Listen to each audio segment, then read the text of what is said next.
Hello everyone.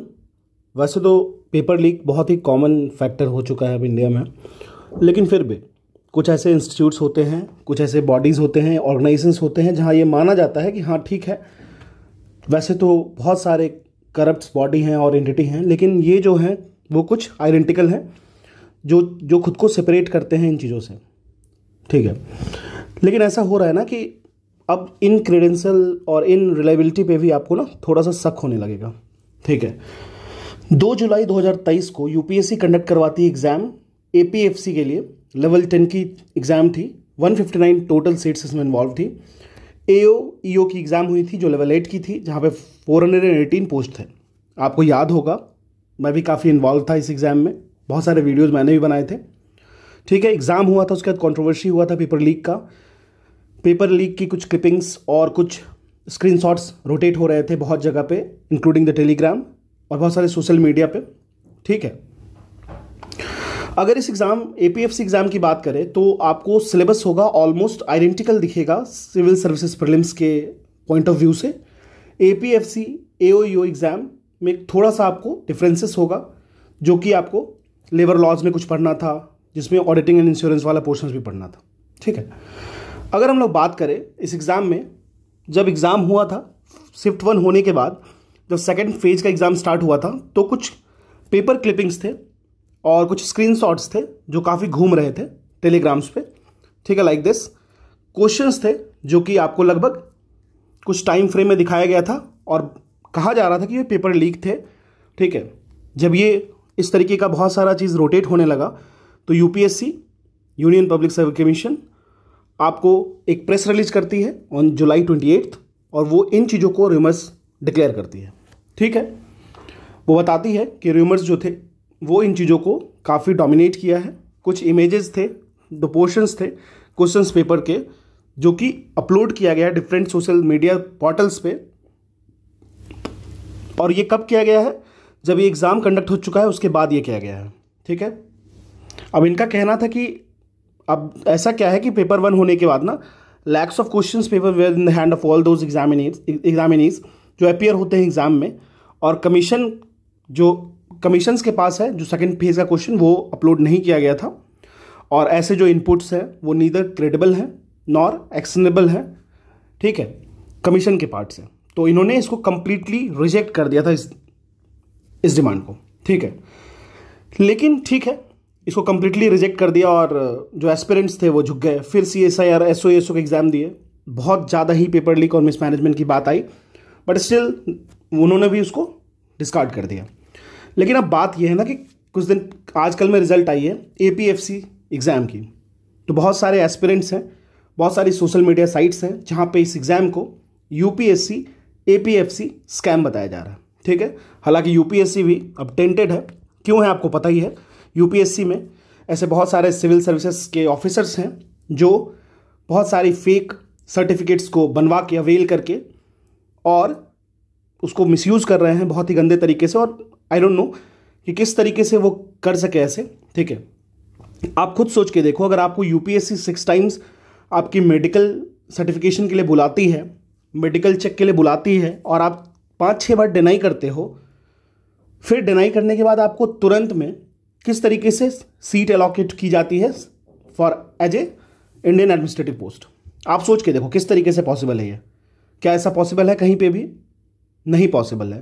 तो उनका जो रिप्रेजेंटेशन है या फिर उनका जो भी डिसऑर्डर्स था, ठीक है, उसके लिए उनको जो चीज़ प्रोवाइड करना था या मेडिकल फिटनेस टेस्ट के लिए सबमिट करना था खुद को, वो नहीं किया गया, और देन उसके बाद वो डायरेक्टली ज्वाइन कर लेती हैं। ऐसे बहुत सारे केसेस हैं।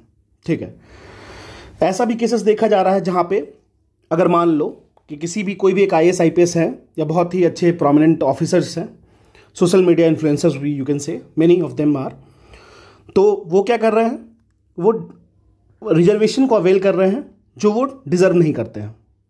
ठीक है, जैसे मान लो अगर किसी के पापा या फिर पेरेंट्स उसके अगर बहुत ही अच्छे लेवल पे हैं, जहाँ उनके पास एक क्लास A गैजेटेड पोस्ट है या फिर ऑफिसर्स हैं जो कि 8 लाख की जो कैप है उसको ब्रीच कर रहे हैं, उसके बाद भी वो फर्स्ट अटेम्प्ट में अगर वो मान लो कि उनको IRS मिलता है, ठीक है, रेवेन्यू सर्विसेज देन उसके बाद वो क्या करते हैं, फर्स्ट अटेम्प्ट में 1 साल नौकरी करते हैं।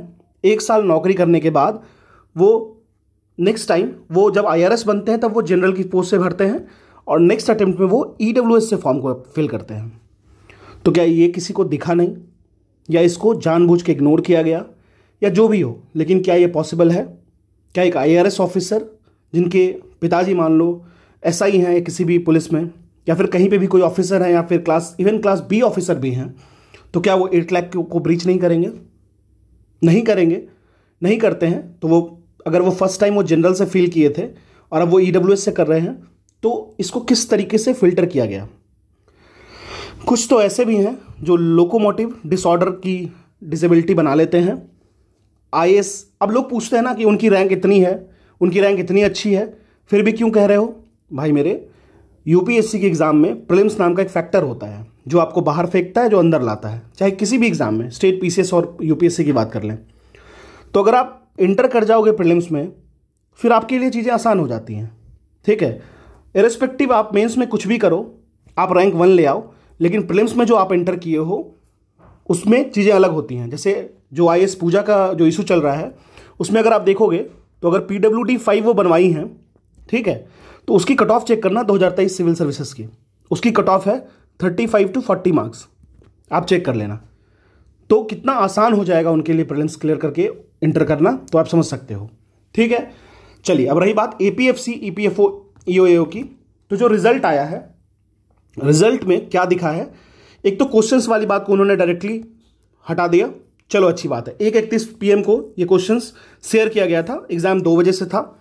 पेपर में क्वेश्चंस में हाईलाइटर यूज किया गया था। आई डोंट थिंक कि कोई भी एस्पिरेंट होगा जो हाईलाइटर यूज करेगा एग्जाम देते वक्त, मुझे नहीं लगता ऐसा, इतना वक्त किसी के पास नहीं होता है। फिर देखो जो EPFO एग्जाम का रिजल्ट एनालिसिस देखा गया, ठीक है, ये एक ट्विटर यूजर ने शेयर किया था और काफ़ी अच्छे तरीके से उन्होंने इस चीज़ को वो किया है। तो वो एग्जाम ना डिफरेंट सिटीज़ में करवाए गए थे, उस सिटी की कोड होती है, ठीक है। जैसे अहमदाबाद की कोड 01, बैंगलोर की 03, भोपाल की 04, इलाहाबाद 02। मैं आपको इसलिए बता रहा हूं कि आप थोड़ा सा पिन पॉइंटेड हो जाना।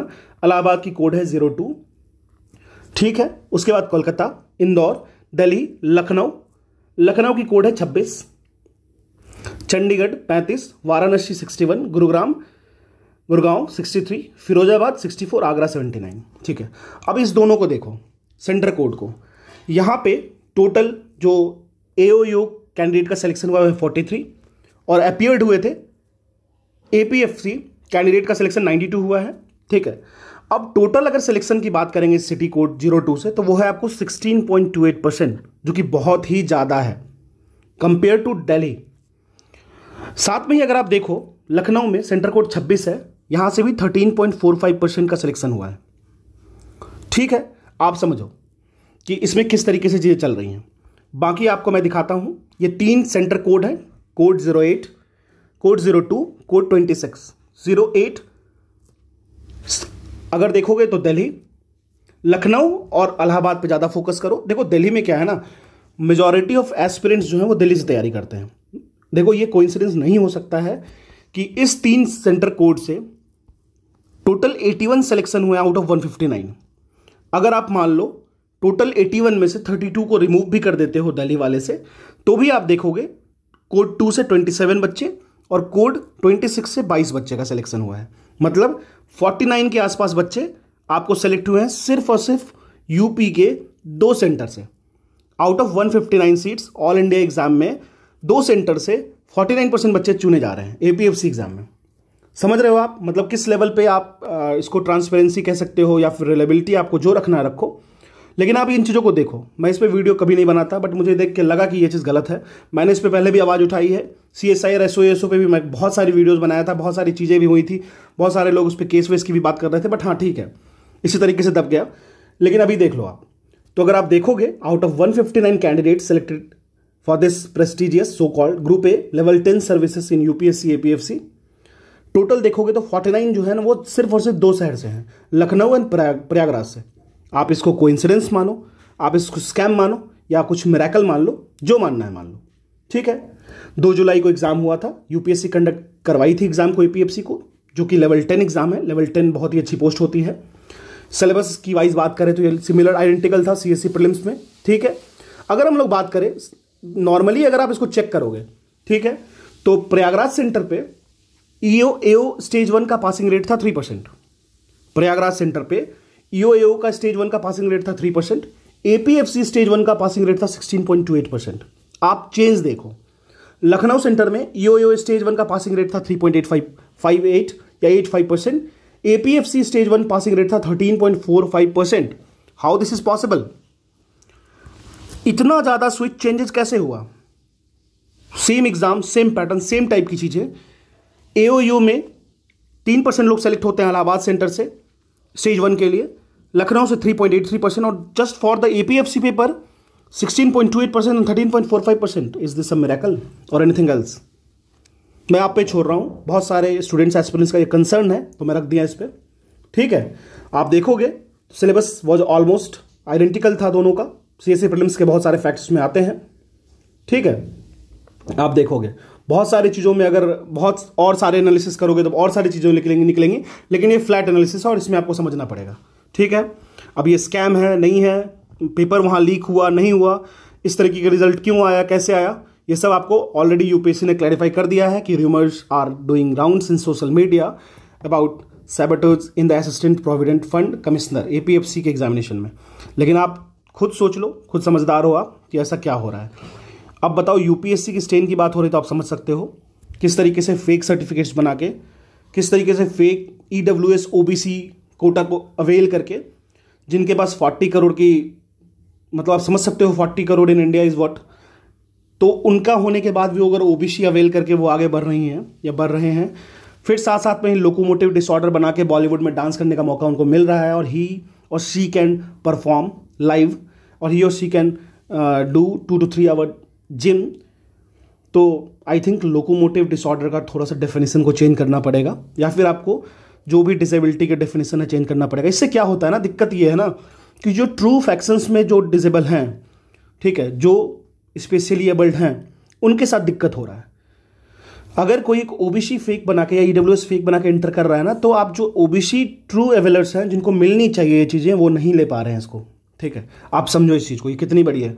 और आप कुछ सोचो, अगर 6 बार किसी को मेडिकल एग्जामिनेशंस के लिए बुलाया गया, 6 टाइम्स अगर उनको इन्फॉर्म किया गया कि आपको आना है, यू हैव टू कम, फिर उनको ज्वाइनिंग किस तरीके से दे दिया गया, वो तो आप सोचो कि वो उनकी गलती थी। प्राइम ऑडी की डिमांड की मेरी ऑडी पे ये लगा देना, ठीक है, बेकॉन लगा देना, फिर बहुत सारी चीज़ें हैं जो उनका पर्सनल ऑफिस होना चाहिए, ठीक है, फिर उनके पास अलग अलग चीज़ें हैं। अब देखो सोशल मीडिया है, सुनने में तो ये भी आ रहा है बहुत सारे सिविल सर्विसेज ऑफिसर्स हैं, आईएएस आईपीएस हैं, जो अपनी सोशल मीडिया पे जो सुबह उठते सोशल मीडिया यूज़ करते, शाम सोते सोशल मीडिया यूज़ करते, कोई केस हैंडल कर रहे हैं तो सोशल मीडिया यूज़ कर रहे हैं।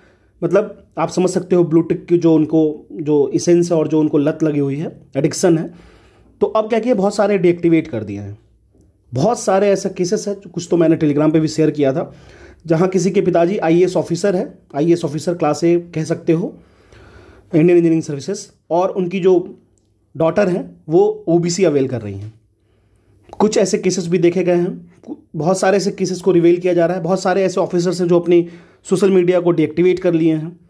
तो फिसी तो है कुछ ना कुछ, यूपीएससी की लूपहोल्स कहो या फिर उनकी पहुंच।